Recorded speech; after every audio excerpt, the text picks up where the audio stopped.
the steel door slams shut with a sound that vibrates through the entire corridor. For a second, the hallway at ADX Florence, called the Alcatraz of the Rockies, is silent, then a red warning light blinks above a control panel. A guard leans into a microphone and says, "All units secure."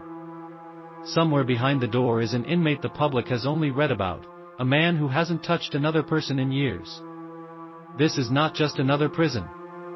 This is America's most secure Supermax, built to hold people the government decided could not be housed anywhere else. From the outside, ADX looks like a cluster of tan concrete blocks sitting quietly in the Colorado desert.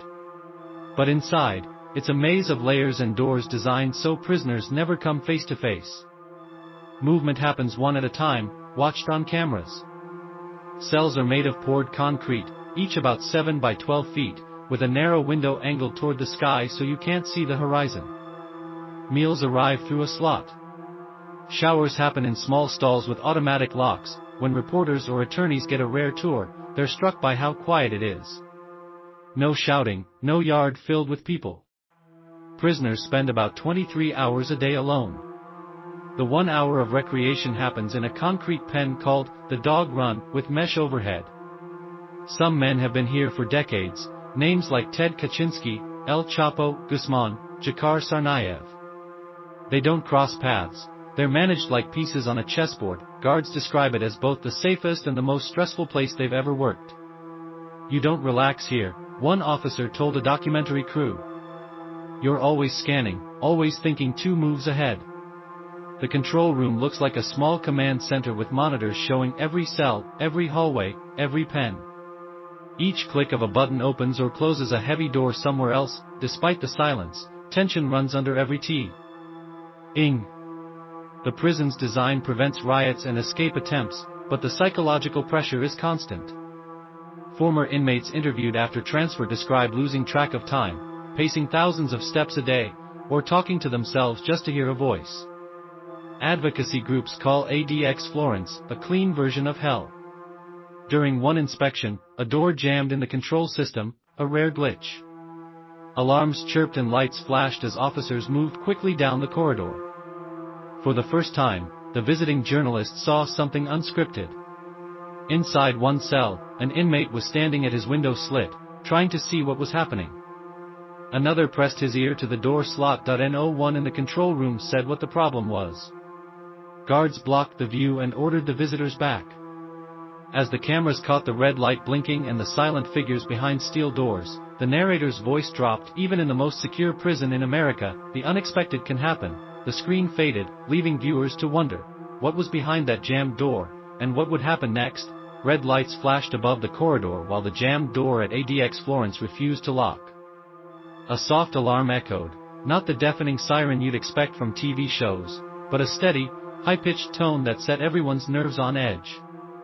2 officers moved in from opposite ends of the hall, radios pressed to their shoulders.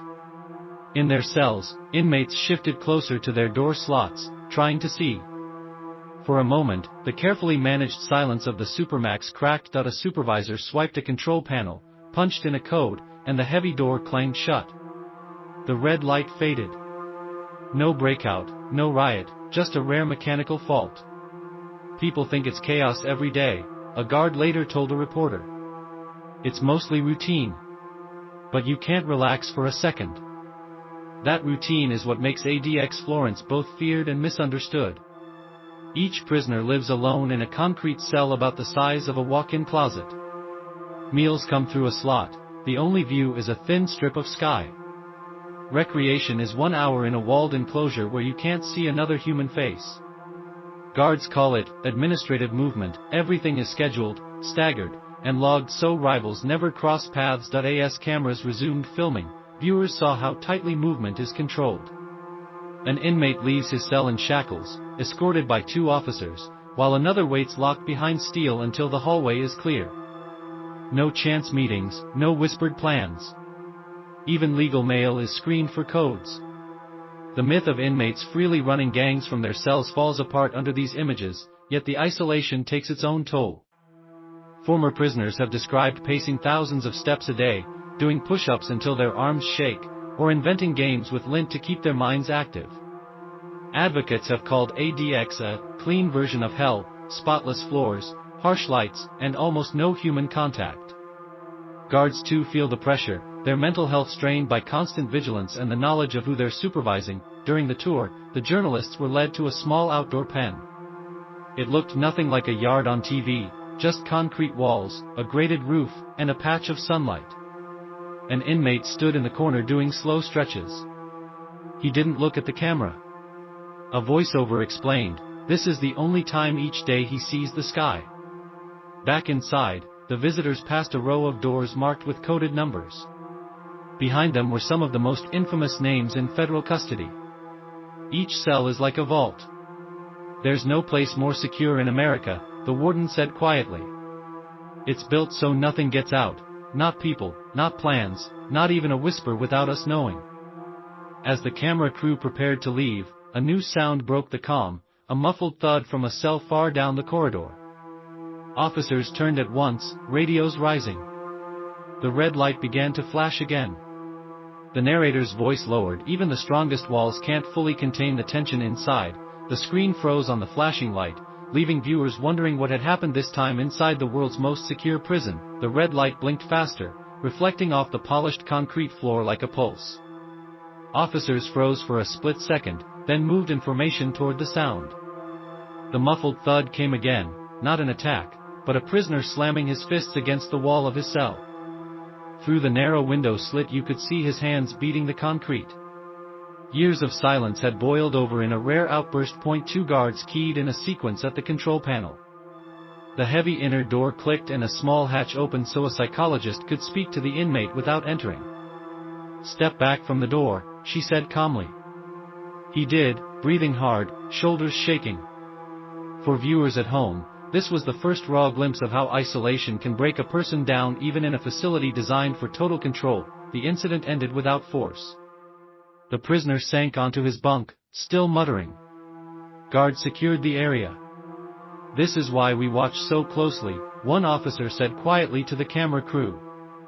Most days are routine. But inside these walls, anything can change in a heartbeat. The video then cut to scenes of the broader institution, miles of fencing, layers of cameras, and silent corridors. This was the real ADX Florence, not the Hollywood version with constant riots and schemes, but a system of precision and control where the biggest threat is the slow erosion of mind and spirit. A former inmate interviewed on audio described his routine, waking at 4 a.m. pacing, push-ups, letters, trying to remember what day it was. You're alive but you're not living, he said. The sky becomes a memory. Advocacy groups played this clip to Congress to show the mental toll of long-term isolation. Even staff spoke of the strain. One veteran guard said, "We're proud of the security. No one escapes. But it wears on you. You're always inside, always on alert. It's not like any other prison." Another added, "You can hear a pin drop here. But you never stop listening for the sound that shouldn't be there." The narrator explained how ADX Florence grew out of lessons learned from previous maximum security prisons, how the design aims to break up gang networks, prevent violence, and protect staff. Yet the same design creates a place unlike any other in America's prison system. Inmates call it the box within a box. Finally, the camera returned to the corridor where the thud had echoed. It was quiet now. The prisoner was back on his bunk, hands still. A guard closed the food slot slowly. Overhead, the red light dimmed and turned green. The voiceover concluded, "Behind these walls are men whose names have become headlines. This is not a place of luxury or chaos, it's a place of control, of silence, and of consequences." ADX Florence is built so nothing escapes. But even here, you can still hear the heartbeat of the people inside. As the screen faded to the aerial view of the Colorado desert, the camera lingered on the small cluster of concrete buildings and razor wire. The last line appeared on screen, "This is America's most secure Supermax prison,